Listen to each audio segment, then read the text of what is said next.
Well, a pleasant morning, children. So, in our yesterday's class, we discussed the concepts pointing to square roots. So, today we are going to start this exercise 6.3. Wherein we are going to discuss this first one and second one in the textbook itself, whereas the third one we are going to discuss on the board. So, just as I did, you also write the answers of the first and second questions in the textbook, and then from the third question we will use board. So check the first one. What could be the possible ones digits of the square root of each of the following numbers? Okay, that means whenever we find the square root of these numbers, what will be the units digit they are asking? Okay, no need of separate rules.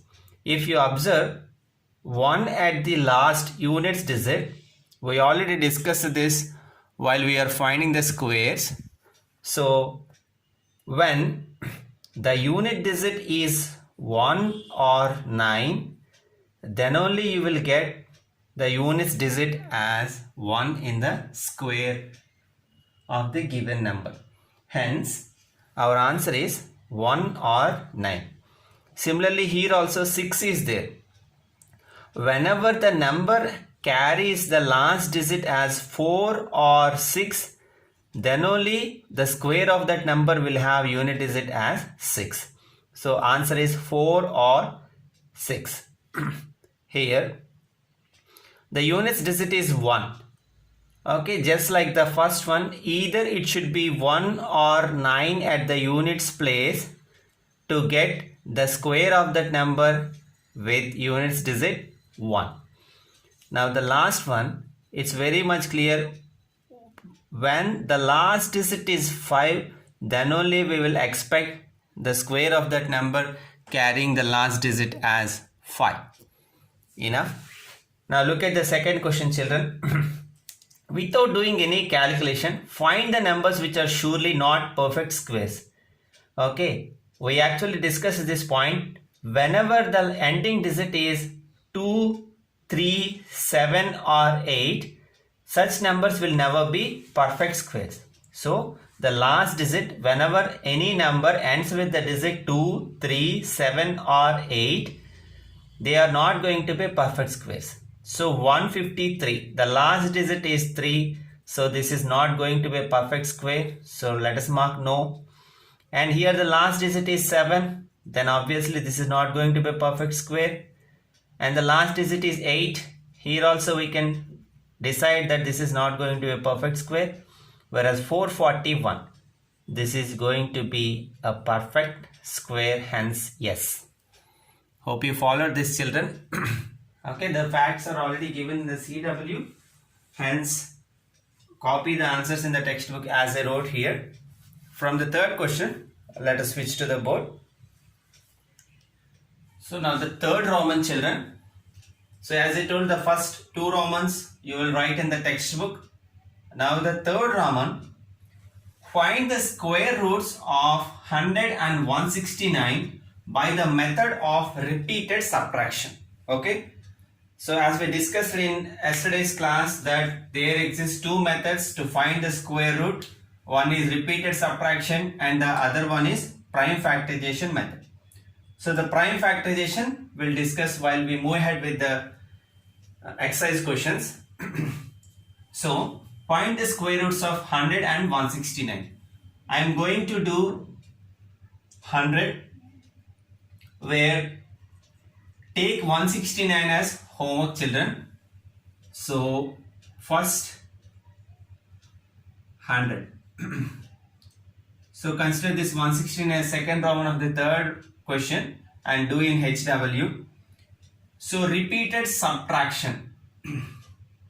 So as we dealt yesterday, first we will take the first odd natural number, that is 1.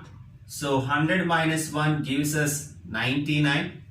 Next 99 minus the next odd natural number after 1 is 3. So 99 minus 3 gives 96, and then 96. The next odd natural number after 3 is 5. So 96 minus 5 gives us 91. 96 minus 5 gives 91. Okay, then 91 minus 7, because the odd natural number after 5 is 7, so it gives 84. Next, 84 minus the next odd natural number is 9, which gives us 75. 75. Next, okay, if you want you can write down to this, or else you can write side by side like this. Next is 75. After 9, the next odd natural number is 11. So 75 minus 11 gives 64. So we'll take 64. The next odd natural number after 11 is 13. So which gives us 51. Next is 51 to be subtracted from 15. So 51 minus 15 gives us 36. Next is 36 minus 17. 36 minus 17, which gives 19. And lastly 19 minus 19 gives 0. So as we discussed, we will continue this successive subtraction till we get the answer as 0. Okay, so here we see 10 successive subtractions. 10 successive subtractions. 10 successive subtractions. Therefore, square root of 100 equals 10. Square root of 100 equals 10. So, hope you understood the process, children.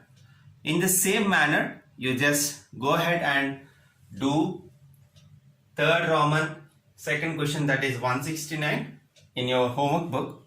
Now let us move to fourth Roman. So find the square roots of the following by prime factorization. So the first one is 729. I hope most of you know how to use prime factorization method. Okay, here we can see the word factor and prime. When we start finding the factors of 729 by using the prime numbers, such method we call prime factorization, and how it helps us to find the square roots is now the criteria. So let us check this, children. 729. The least prime number that divides 729 starting from 2 is 3. Because in order this number to be divisible by 2, the last number should be an even number, whereas it is not possible. The next prime number after 2 is 3, and we can see that 729 is absolutely going to be cancelled by 3 table at 243 times. Okay, the same process we'll check for 243. If we start finding the factor from 2, 3, that means prime factors, it's very much clear that 243 is not going to be divisible by 2 table. So the next prime number after 2 is 3, and it's very much clear that we can cancel 243 at 81 times.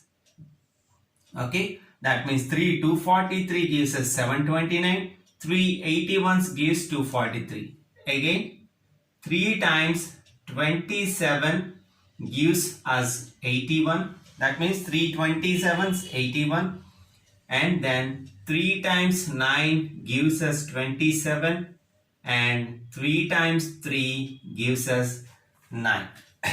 And lastly 3 times 1. If you stop at this point also, it's not a problem. So prime factorization, we took 729 and factorized it using the prime numbers. Keep in mind that it is not that always the same numbers will come as factors. Okay, they may change according to the number, as we'll see in the next sums. So the factorized the factorization of 729 can be written as